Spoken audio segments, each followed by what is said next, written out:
जादुई बकरी गोबर। अंजू नाम का एक लड़का हामिद की कोठी के वहां काम करता था।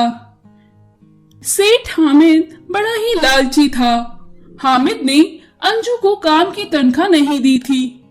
एक दिन अंजू हामिद के पास गया और बोला, हामिद भाई, मुझे मेरी तनख्वाह के पैसे दे दो, मुझे उसकी सख्त जरूरत है। हामिद बोला, अरे ईद आ रही है, ईद के बाद ले लेना। पहले तुम इस बकरी को ले जाओ और इसकी अच्छे से सफाई करके लेकर आओ। अंजू बोला, अरे भाईजान, नहलाने धुलाने से बकरे का रंग फीका पड़ जाएगा और ये दुबला पतला भी दिखेगा। अभी ये मोटा तगड़ा दिख रहा है, क्यों धुलवाते हो इसे? हामिद बोला, चल जा, अभी ज्यादा बातें ना बना, लेकर जा बकरे को, चरा कर भी लेकर आना। अंजू बोला, ठीक है, जैसा आप कहें। अंजू पैसे ना मिलने की वजह से उदास होकर बकरी को लेकर वहां से चला गया। रास्ते में अंजू को एक आदमी मिला और बोला, अरे अंजू भाई, बड़ा मोटा तगड़ा बकरा है आपका, मैं इसे खरीदना चाहता हूँ, कितने रुपए में दोगे? अंजू ने सोचा, हामिद तो पैसे देने वाला नहीं है, क्यों ना मैं ये बकरा बेचकर ही पैसे कमा लूं। ऐसा सोचकर हामिद बोला, 5,000 रुपए का बकरा दूंगा। ठीक है, 5,000 रुपए लो और ये बकरा मुझे दे दो। ऐसा कहकर उस आदमी ने अंजू से 5,000 रुपए में वो बकरा खरीद लिया। फिर अंजू मार्केट गया और उसने 2 छोटे एक जैसे बकरे खरीदे। एक बकरा उसने घर पर रखा और दूसरा हामिद के पास लेकर गया और बोला, ये लो हामिद भाई, आपका बकरा। बकरा देखकर हामिद बोला, ये मेरा बकरा नहीं है, ये इतना कमजोर कैसे हो गया? इसका रंग भी मेरे बकरे जैसा नहीं है। अंजू बोला, मैंने कहा तो था, नहलाने धुलाने से बकरे का रंग बदल जाएगा और बकरा कमजोर भी हो जाएगा, आप माने नहीं। अंजू ऐसा कहकर बकरा वहां छोड़कर वहां से चला गया। हामिद को कुछ समझ नहीं आया।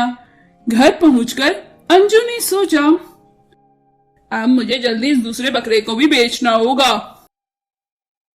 कुछ उपाय सोचकर अंजू ने बकरी के गले में माला डाली और उसे ले गया। रास्ते में बकरे के गले में माला देख हर आदमी उस बकरे को ही देखने लगा। एक आदमी बोला, अरे भाई, बकरे के गले में माला, ये कैसा बकरा है?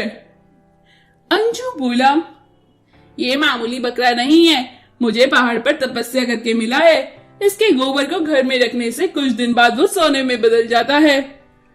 लालच के कारण उस सेठ ने वो बकरा खरीद लिया और वो बकरी को अपने घर ले गया। जब बकरी ने गोबर किया, सेठ बहुत खुश हुआ। अरे वाह, इस बकरे ने गोबर किया, अब मैं इसे भी तिजोरी में बंद करके रखूंगा और फिर ये सोने में बदल जाएगा, फिर मैं बहुत अमीर हो जाऊंगा। सेठ की बीवी बकरे के गोबर की बदबू से परेशान होकर बोली, पूरे घर में बदबू फैला रखी है, अलमारी खोली तक नहीं जाती है, इसे बंद ही रखा करो। कुछ दिन बाद सेठ के वहां एक चोर आया। उसने जैसे ही अलमारी खोली तो बकरे के गोबर की बदबू से वो वहीं पर बेहोश हो गया। जब सेठ ने सुबह चोर को वहां बेहोश देखा तो उसने उसे पुलिस के हवाले कर दिया। एक बार सेठ बकरी को लेकर कहीं जा रहा था और उसका गोबर अपने हाथ में पकड़े हुए था। हामिद ने उसे देखा और बोला, अरे सेठ जी, ऐसा बकरा मेरे पास भी है, तुम्हें ये अंजू ने बेचा है क्या? सेठ बोला, हाँ, उसका नाम अंजू ही था, पर मेरा बकरा गोबर करता है जो कुछ टाइम बाद सोने में बदल जाता है। ये एक जादुई बकरा है, ये कोई मामूली बकरा नहीं है। हामिद हंसते हुए बोला, जादुई गोबर? क्या तुम्हारे हाथ में ये गोबर इसलिए ही है क्या? इसमें से कितनी गंदी बदबू आ रही है। वो अंजू तुम्हें मेरी तरह बेवकूफ बना गया। मेरा मोटा तगड़ा बेचकर वो 2 बकरे खरीदा, एक मुझे दिया, दूसरा तुम्हें बेवकूफ बनाकर बेच दिया। ये कोई जादुई गोबर नहीं करता।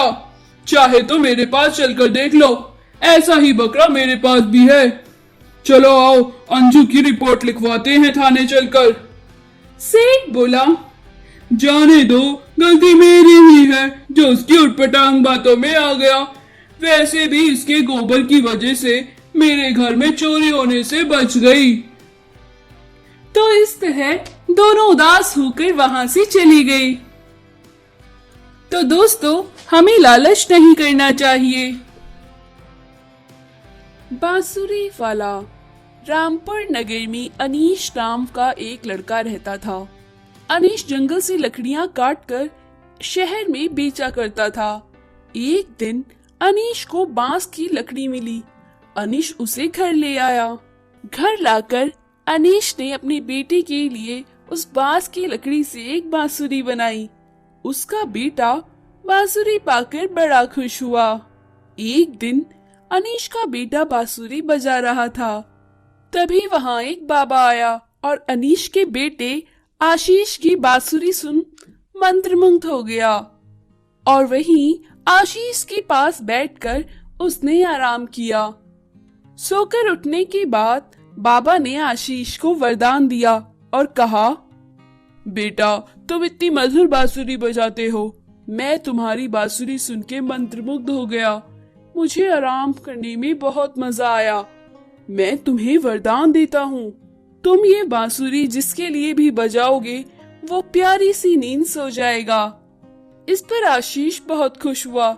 घर आकर उसने अपनी माँ को बोला, माँ, मैं आपके लिए एक बांसुरी की प्यारी सी धुन बजाता हूँ। अपनी माँ के लिए बांसुरी की वो धुन बजाने लगा। उसे सुनने के बाद उसकी माँ सो गई। शाम को जब आशीष के पिता अनीश लौटा तो उसने देखा तो आशीष ने उसे सारी बात बताई। आशीष बहुत परेशान हुआ। उसने जाकर डॉक्टर को बुलाया। जब डॉक्टर आया तो उसने कहा, अरे ये तो सो रखी हैं, तुमने बेकार में चिंता करी, अभी उठ जाएंगी। डॉक्टर के उठाने पर आशीष की माँ उठ बैठी। डॉक्टर को अनीश ने सारी बात बताई। डॉक्टर बोला, अरे तुम भी कैसी बातें करते हो, मैं डॉक्टर हूँ, मैं इन सब चीजों को नहीं मानता। मेरे सामने ऐसी बातें मत किया करो। आशीष बोला, अच्छा ऐसा ही है, मुझे उस बाबा ने वरदान दिया है। मम्मी पापा तुम अपने कान बंद कर लो। डॉक्टर साहब, मैं आपके लिए बांसुरी बजाता हूँ। ऐसा कहकर आशीष ने डॉक्टर के लिए बांसुरी बजाई। डॉक्टर भी बांसुरी की आवाज सुन के सो गया। कुछ देर बाद नींद से जागने के बाद डॉक्टर उठा और बोला, हाँ, मुझे तुम्हारी बात पर अब विश्वास हो गया है, चलो मैं चलता हूँ अब आशीष के पास वो वरदान और जादुई बांसुरी थी जिससे वो किसी को भी सुला सकता था। जब भी गांव में किसी के जानवर गाय भैंस खो जाते तो वो आशीष को बुलाता। आशीष कहता, हे गाय, मैं तेरे लिए बांसुरी बजा रहा हूँ। ऐसा कहकर वो बांसुरी बजाते बजाते पूरे जंगल में गाय को ढूंढता। गाय जहाँ कहीं भी होती बांसुरी की आवाज सुन उसके पास आ जाती और फिर वहाँ आके बेहोश हो जाती, जिससे उसका मालिक उसे उठाकर ले जाता। एक बार नगर में बहुत चूहे हुए और नगर में हैजा फैल गया।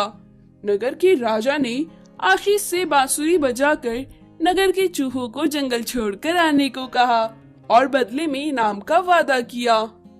आशीष ने इतनी मधुर बांसुरी बजाई कि नगर के चूहे उसके पीछे चल दिए। फिर उसने ले जाकर चूहों को जंगल में छोड़ दिया। वहाँ चूहे बांसुरी सुनने के बाद बेहोश हो गए, पर राजा ने आशीष को इनाम नहीं दिया। इस पर आशीष ने राजा से कहा, मैंने नगर के चूहों को भगाया। आपने मुझसे वादा किया था कि आप मुझे इनाम दोगे, पर आपने ऐसा नहीं किया। अगर आपने ऐसा नहीं किया तो मैं नगर के बच्चों को भी जंगल में छोड़ आऊंगा। राजा ने आशीष की बात पर विश्वास नहीं किया। आशीष ने मधुर बांसुरी बजाना शुरू किया। नगर के सारे बच्चे उसके पीछे चल दिए। राजा का बेटा भी आशीष के पीछे चल दिया।